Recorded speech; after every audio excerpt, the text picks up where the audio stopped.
I was recently talking to a buddy of mine who is an NFL scout, and he thinks that Matthew Bergeron has the potential to become a top 5 guard in the NFL. And after watching his tape, I actually agree with it. I mean, this guy is special, and you see it on tape. You see so many great plays like this one here where the guy processes at an incredible rate. You know, with rookie guards, you can pretty much tell right away if they're going to be good football players. And I think with Bergeron, you can pretty much see it right away. The way he processes this play is absolutely incredible. And keep in mind, we're going to slow this down to really break it down. But he's doing this in real time. So this is going to be outside zone here. So what that means is you're going to get a double team block initially to this guy. Or at least that's going to be where the initial steps are going to be. If the defensive end slants hard towards the inside, Bergeron has to then process that and he has to pick up the defensive end. But if the defensive end wants to set the outside edge, Bergeron is essentially going to push this guy, which is exactly what he ends up doing. So you guys see this right away. He's going to process this first thing, which is number 98 is trying to set the edge. So Bergeron's going to push this guy out of there, but this is where the magic happens. Within a split second, he's going to turn his head to the linebacker and recognize that Chris Lindstrom has that linebacker.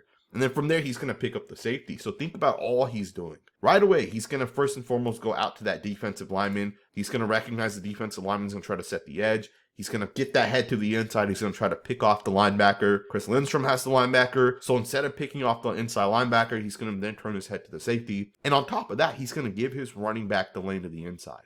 This is such a phenomenal job by Bergeron to be able to process, and these are the type of plays this guy does play in, play out. You see another really nice block on this 31-yard touchdown run. He's able to get to the inside of the linebacker. These are the plays that allow the Falcons offensive line and run game to have success. To me, the fact that Bergeron's able to, with the guy directly in front of him, reach the inside and get up to the inside linebacker and ultimately cut this guy off is absolutely incredible. This right here is such a nice block by Bergeron. The angle to me that he takes here is absolutely elite. But more than that, as he makes contact with the linebacker, he makes sure that the linebacker is not going to be able to disengage, get over the top, and eventually make this play.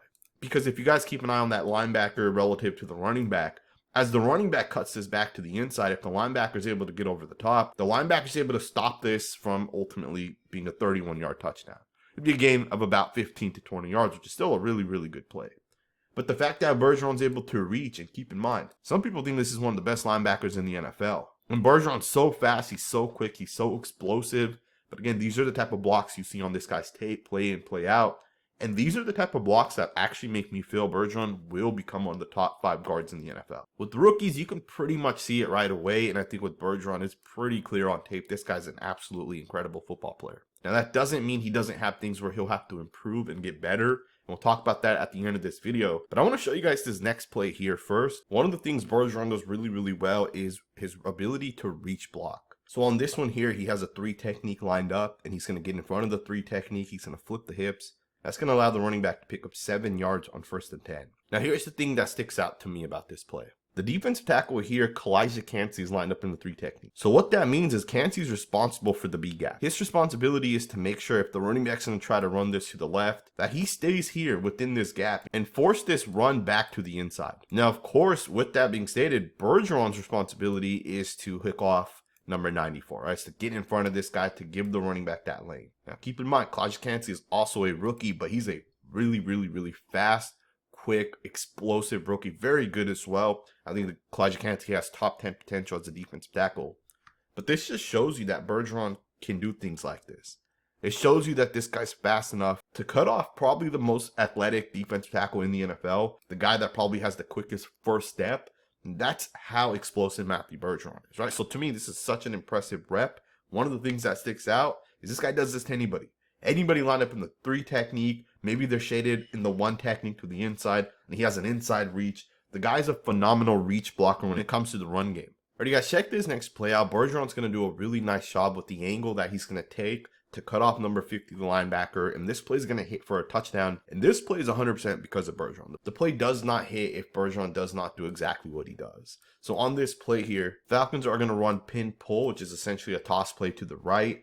The wide receiver is going to block down on the defensive end. Really nice block. The tackle's going to pull out in front, and the tackle is essentially going to cut off the cornerback right off the screen here. And then the left guard here has the responsibility of cutting off number 50. Now, in terms of run fit, how this works is 50 essentially has the B gap. The defensive end needs to set the outside of the tackle. And of course, the guy right off the screen here has to furthest to the outside. So that is essentially the run fits of the defensive players. So number 50 has to stay to the right side of Bergeron. But you're going to see Bergeron take an absolute elite angle out of his stance. He's going to run to a spot. He's going to make contact with number 50. Keep in mind, number 50 has to stay to the right side here.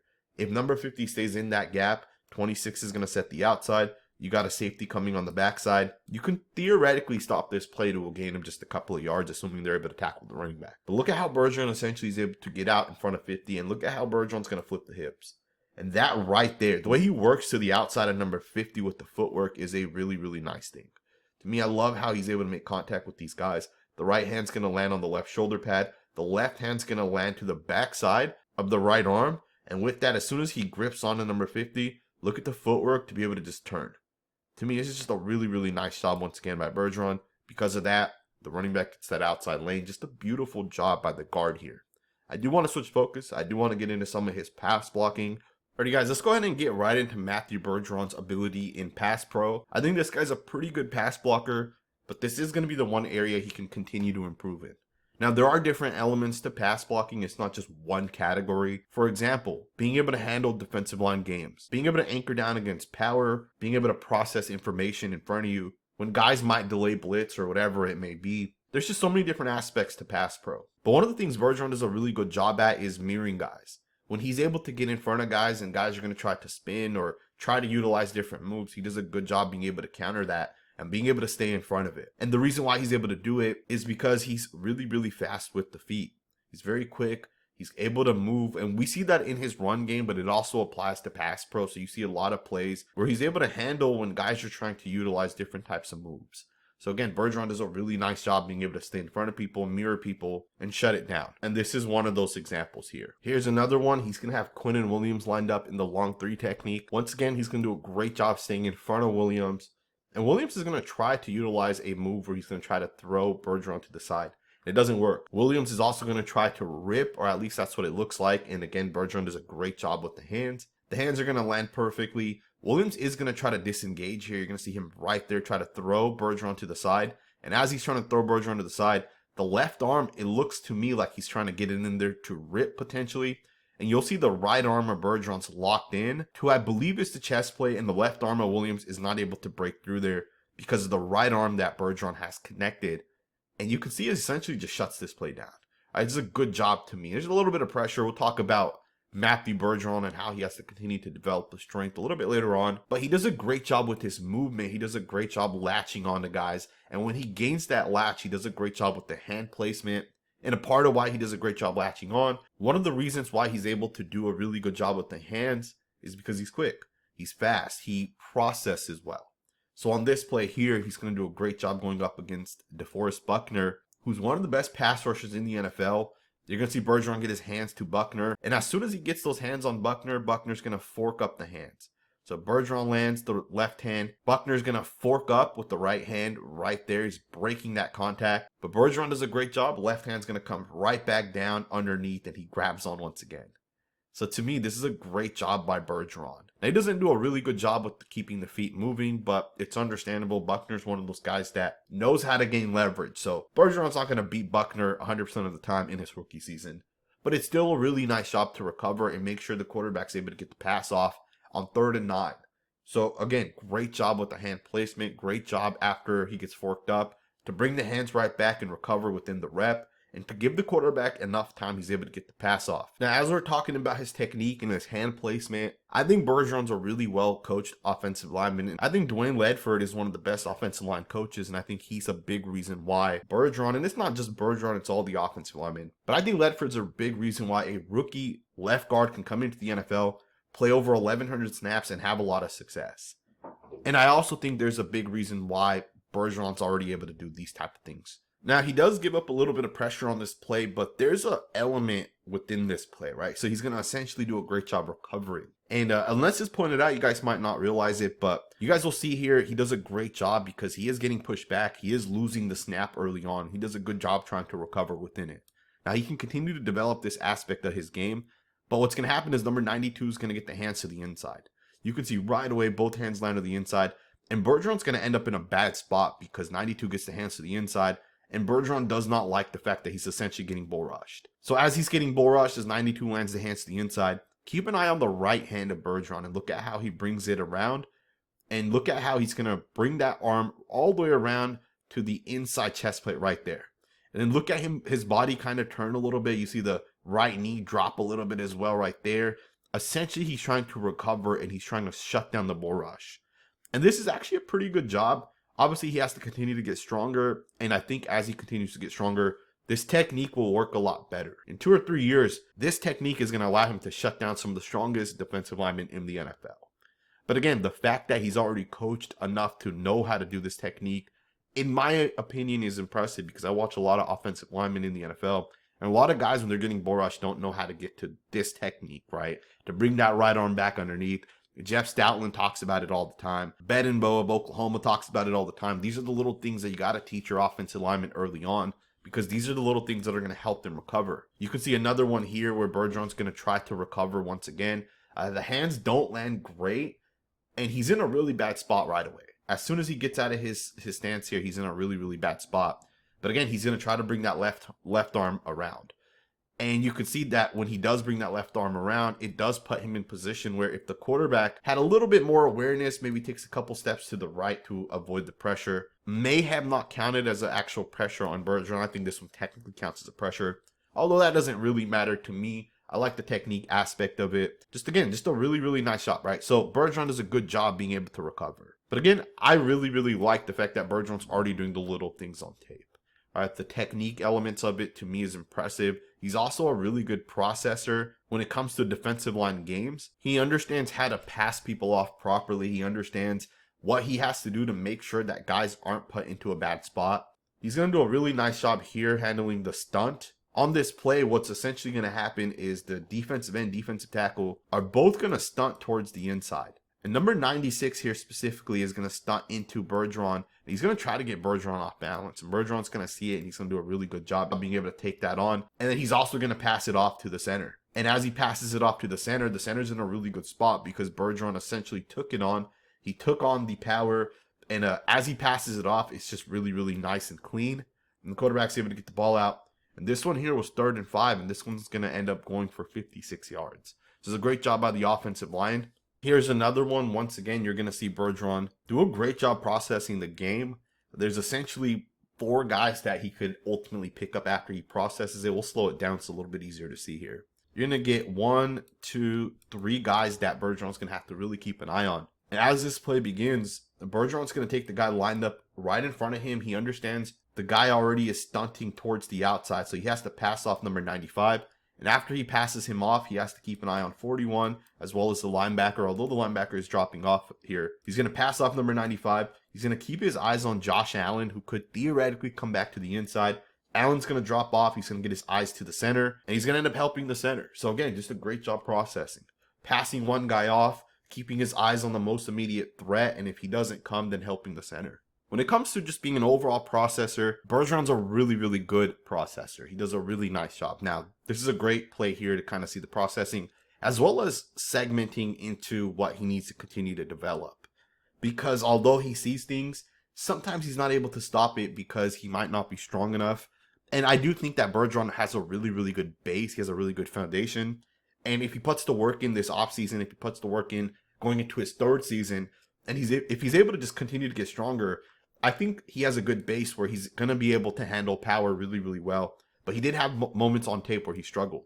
So this plays a good example of him doing a great job seeing the defensive line game. He's going to get his hands on number 93. He's going to pass it off to the center. The center also sees it, as does Lindstrom. Lindstrom, center, left guard, all process it perfectly. And the left guard does a great job getting to Dexter. He's going to do a nice job with the hand placement, but he is going to end up giving up the sack on this one. And a part of why he gives up the sack is because Dexter is stronger than him and a lot longer than him. So if a guy's longer than you and you're an offensive lineman, you got to be able to get close to this guy, right? You can't let this guy too out leverage you. And on this one, Dexter, who's like 6'6", 6'7", with the left arm is going to just create the separation. So when Dexter gets those hands to the inside here, he's going to essentially be able to out leverage Bergeron. He's going to be able to push this guy back a little bit. And then the quarterback obviously does step up as well. This is maybe more of a quarterback sack than it is on the left guard. But there are plays like this on tape where he is going to get out leverage. He is going to get lifted up. He's going to get bench pressed. And then guys are going to kind of just get around him. Now, keep in mind, this is a really, really good defensive lineman in Quinnen Williams, arguably one of the top 2 or 3 guys. But the offense is going to run a play action with the zone action specifically. So all the offensive linemen are essentially going to jump set or go forward on this play. So Bergeron is essentially going to go forward on Quinnen Williams, and it's going to make these guys feel like a run play is possibly coming. And it's a part of why these guys keep their hands in the ground, right? So last season, Bergeron specifically basically was in a 3-point stance well over 1,100 times. You will almost never see the Atlanta Falcons guards, even if it's like 3rd and 10, be in a 2-point stance. So the way the tight ends in a 2-point stance here, you will never see that with the guards of the Falcons. They're mostly going to keep their hands into the ground. And I think that's a coaching point. I'm not a personal fan of it, and I'll show you guys on the next play as an example of why I don't like it. But Bergeron does have to continue to get stronger. He has to continue to work on his technique just a little bit. And he has to be able to handle guys that are longer than him, guys that are going to try to out-leverage him. Here's a great example of why I don't like offensive linemen to be in a 3-point stance 100% of the time. This is 3rd and 4. You're going to see Bergeron right behind Levante David is in a 3-point stance. And you'll see the guy he's responsible for here is going to be number 94, Kalijah Kancey. Now, what's going to happen within this play is because he's in a 3-point stance, he's going to have to get a little bit wider on number 94, Kancey. Kancey, of course, we saw the block earlier where Bergeron was able to reach him. But Kancey's fast. He's quick. He's explosive. He has a great change of direction. So essentially what's happening with Bergeron is because he's in a 3-point stance, as he gets out of his stance, it's a little bit more of a movement. It's a little bit more difficult in my opinion. But as he gets out of his stance here, what's going to end up happening is because Kancey's so far out, you're going to get a little bit more space between the guard and center. And I think it just makes it a little bit harder being in a 3-point stance, trying to pass pro. Then if, let's say, he was in a 2-point stance, keep in mind he was only in a 2-point stance last season 2 times. Every other snap, he was in a 3-point stance. So he gives up a little bit of pressure on this one. You got a 3rd and 11 a little bit later on in the game. And once again, you're going to put Kancey way far out here to the right. And once again, he's going to do the same exact thing, which is he's going to jump to the inside. And you're going to see him generate pressure to the quarterback. This one actually counted as a fumble. So to me, I'm not a fan of this one. In my opinion, it'd be a lot easier if you allowed your guys to be in a 2-point stance the way the tackles are here, especially on 3rd and 11. It's just a little bit more of a wasted movement as a former offensive lineman. And I think Bergeron losing to the inside could happen less essentially if the offensive linemen were in a 2-point stance. Again, it's not a huge deal, but I do point it out because there's a lot of losing snaps with Bergeron where he loses to the inside. And I think as long as he's continued to improve that part of his game, and again, it's not just the stance, the stance is one element of it, but he just has to get better as a general football player with handling inside moves, right? He has to learn how to recover when guys are going to give him that fake heads to the outside, and then he's trying to punch with the inside hand. Maybe he has to develop how to land it a little bit better because he does lose a lot to the inside. And then, of course, just has to continue to develop getting stronger. Just has to continue to add that muscle, add that weight. Do not allow these guys to essentially bull rush him the way he does on this one. This one leads to an interception against the Packers. Not a huge deal, right? Because he is a rookie. But again, just getting stronger is going to allow him to have more success as he gets into the league, as he continues to go over the course of his career. Overall, I'm a really, really, really big fan of Matthew Bergeron. I really liked him as he came out of Syracuse last season. I always felt that he'd be a guard as opposed to a tackle. And his rookie tape is absolutely incredible. His rookie tape is arguably the best tape I've seen from a offensive lineman this past season. And again, I think coaching and the guys he kind of gets to play with is one of the reasons why the Falcons have essentially the best offensive line in the NFL. I hope you guys enjoyed this video. If you did, consider subscribing. And we are covering the Falcons this season. And I will see you guys next time with another video.